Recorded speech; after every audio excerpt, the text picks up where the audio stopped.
Are you noticing your car insurance rate creep up even without tickets or claims? You're not alone. That's why there's Jerry, your proactive insurance assistant. Jerry handles the legwork by comparing quotes side by side from over 50 top insurers so you can confidently hit buy. No spam calls, no hidden fees. Jerry even tracks rates and alerts you when it's best to shop. Drivers who save with Jerry could save over $1,300 a year. Don't settle for higher rates. Download the Jerry app or visit jerry.ai/libsyn today. That's jerry.ai/libsyn. At the place that I live in Shawnigan Lake, the ecovillage, the past week has been filled with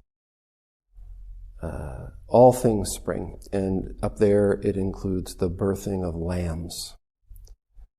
And I was sharing a video of two lambs in their first, 10 minutes outside of the stall, a couple days old, just jumping around. And one of the things that almost everybody has said is like, wow, it's amazing how much they can do so soon after they're born. And people don't do that. And I was thinking about the day today. Today is the 7th of April. So in the Zen tradition, tomorrow, Hanamatsuri is the traditional day that we celebrate the Buddha's birthday. And there's quite a beautiful story about the circumstances around the birth of the Buddha. But because I only have a few minutes, I can't tell the whole thing. But suffice to say that the story is that after the Buddha was born, he stood up and he took 7 steps. So maybe like a lamb, he can walk right away.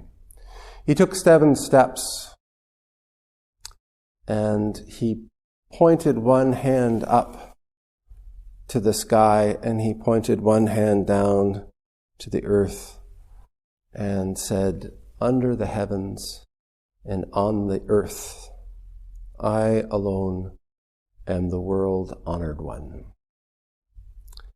And my teacher used to say, and this is, of course, a translation, the original being, "Wah!" And it's a joke, but the truth is that when we see a baby, when a baby is born, I don't know if anybody in the room has seen a baby born. I've seen 2, my own children. And that first cry that they make, I always thought it was a joke what my teacher said, but when I heard the first cry that the children made, I realized it wasn't a joke. That vocalization is a true declaration that there's something incredible, something unique, something unprecedented happening in that moment that a life arrives. And maybe it's that we know it when we're born, and so we make this announcement. Maybe that's the cosmic language.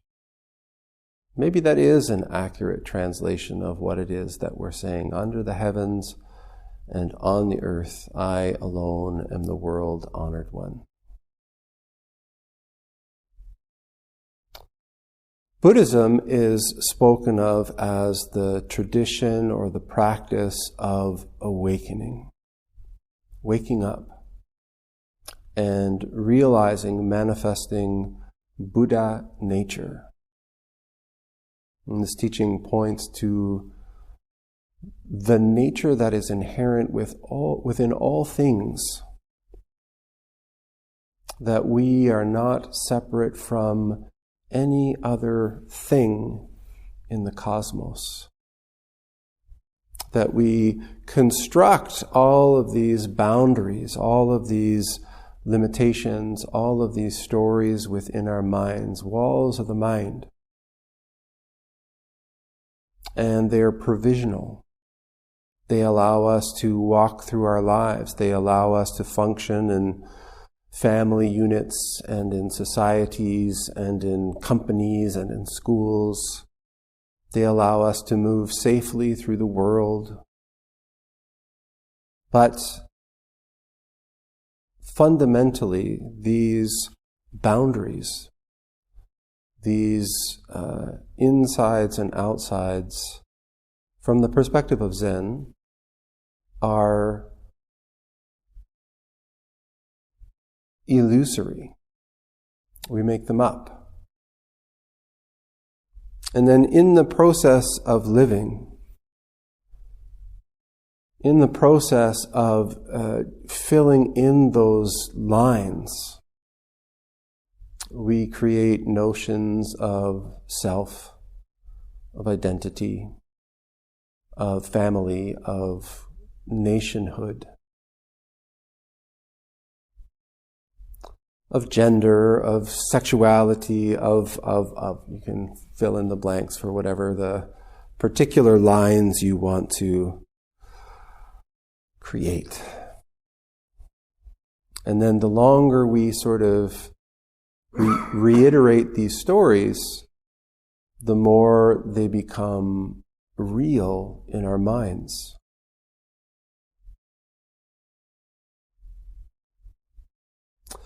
And the more real they become in our minds, the more we tend to crash into other things that we take as being other than us, separate from us, different from us. And we have arguments and we get ideas of, more or less than. And we start to focus on making sure that we get our share. We have enough and just a little bit more. And so the practice of Zen is not about adding to that. It's not about gaining this thing, this awakening thing, or this enlightenment thing, or this realization thing, and adding that to the collection of things that we have inside of us, which is a being that is separate than other people. That somehow I can get my enlightenment and the rest of y'all can stay in your deluded states. And that's not the teaching of awakening. And it's not the teaching of the Buddha's birth.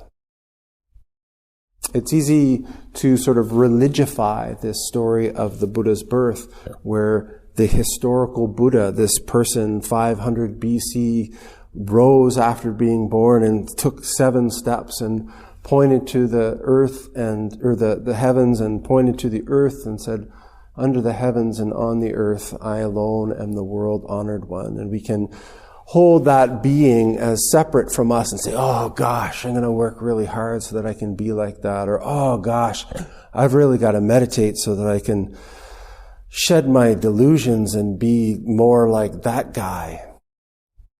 That's not what the teaching is pointing to. The teaching is pointing to this fundamental nature that... Are you noticing your car insurance rate creep up even without tickets or claims? You're not alone. That's why there's Jerry, your proactive insurance assistant. Jerry handles the legwork by comparing quotes side by side from over 50 top insurers so you can confidently hit buy. No spam calls, no hidden fees. Jerry even tracks rates and alerts you when it's best to shop. Drivers who save with Jerry could save over $1,300 a year. Don't settle for higher rates. Download the Jerry app or visit jerry.ai/libsyn today. That's jerry.ai/libsyn. is born into all of us. This fundamental nature that is at the root of every person in this room, of every table in this room, of every blade of grass and every flower. This fundamental oneness, interconnectedness with all beings. And maybe the spaciousness, the immensity of that realization is the source of that "Wah!" when we're born. Wow! And so our practice isn't so much about finding something that we don't have. It's not about gaining something that none of those other dummies have. It's not about gaining an edge so that we're going to be a better producer. It's about taking the backward step, turning the eye of the Dharma, as it's called, turning our inner vision around, and investigating these walls of the mind, these boundaries that we've created inside of ourselves. I'm this kind of person, you're that kind of person. I live in this country and you live in that country. I do this kind of practice, you do that kind of practice. I have these dangly bits and you don't.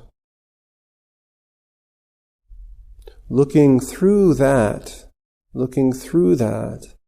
into who we are, what it is that's manifesting in this moment as we sit here.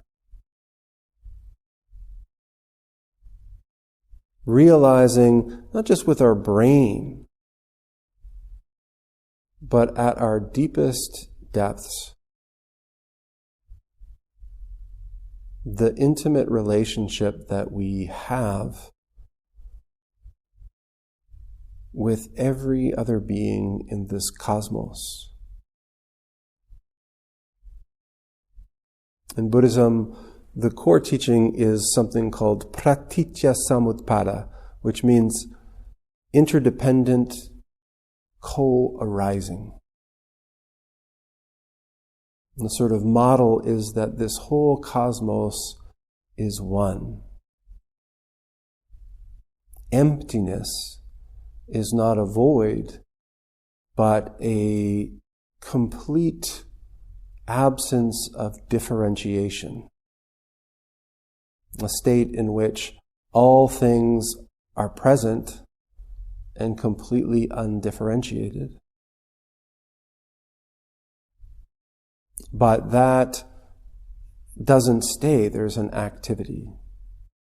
There's a movement. Something arises, something manifests. And in that moment of manifestation, everything in the cosmos arises together. All of the waves in the ocean arise together. Pratitya samutpada. And just like waves on the ocean, if they could, think, maybe they do, they look at the other waves and they think, oh, that's a sad little ripple. Oh, that's a big, mighty tsunami. Oh, I'm just a middle range wave, not so important. But when we sort of take a step back and look, it's kind of absurd. These waves comparing themselves to each other, these waves trying to overpower one another, these waves feeling like that other person has an unfair amount of water contained within them and I should figure out a way to take some from them. It's absurd. When we step back, we see that this whole thing is just ocean. Every being in it is made up of water. And all of that upset, all of that agitation, all of that strife could be simplified, could be dropped, if only those waves could realize it for themselves, could realize that those ripples and those tsunamis and those nice half pipes, they're all temporary. They're all processes. They're not things. So as we sit,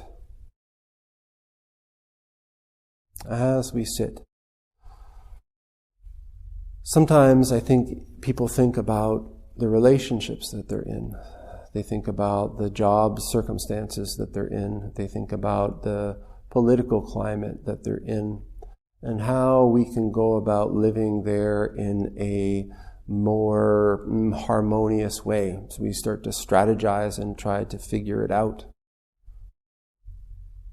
And I want to encourage you in your practice to turn that lens around, to direct your awareness to something that maybe you have assumed without investigation. This boundary between inside and outside. This inner description, this inner framework of the thing that I call me.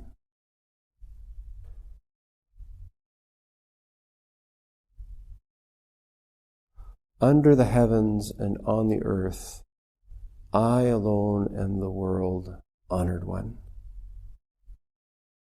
This can be like a koan. Feel it, say it in your own mind as you sit, as you walk through the sunset and look at the flowers, as you let go for even just a moment, a glimpse, the boundary that holds you inside, and as you come to know yourself also as the flower, also as the sunset. I alone am the world honored one.